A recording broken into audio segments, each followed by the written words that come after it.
Hi guys, আজকের এই ফুচকা খেতে এসেছি। ফুচকা দোকানটা দেখো, এনার হাতের ফুচকার এত স্বাদ যে একবার খেলে বারবার খেতে ইচ্ছা হবে। আর কত লোক আমরা খাচ্ছি দেখুন।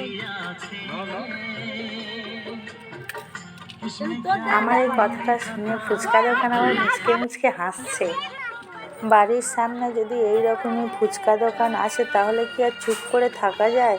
অন্ধকারে তো বেশ খাচ্ছিলাম, কিন্তু আলোটা আসতে তখন ফুচকা খাওয়ার মুহূর্তটা দেখুন বন্ধুরা। আর ফুচকা এখান থেকে নিচ্ছে, আর আলু মাখা দিয়ে এই টক জল দিয়ে এত সুন্দর লেগেছে। আর আজকের ফুচকাটা খুব সুন্দর হয়েছে। সারাদিন পান্তা খাওয়ার পরে ফুচকাটা এত সুন্দর লেগেছে যে মনে হচ্ছে যেন 50-60 টাকার খেয়ে নিই, কিন্তু উপায় নেই। 10 টাকার মাত্র 6টা ফুচকা।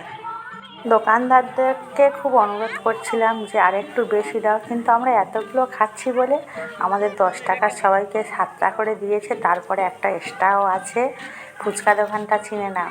যদি কোথাও এই ফুচকা দোকানের সঙ্গে দেখা হয় তাহলে কিন্তু একবার খেয়ে দেখবেন বন্ধুরা, খুবই ভালো লেগেছে আর লাগবেও। আর এই সব পরিবারের সবাই মিলে ফুচকা খাচ্ছি। ছোট্ট ব্লগটা কেমন হয়েছে যদি ভালো লাগে কমেন্টে জানিও বন্ধুরা। আজকের এই পর্যন্ত, টাটা।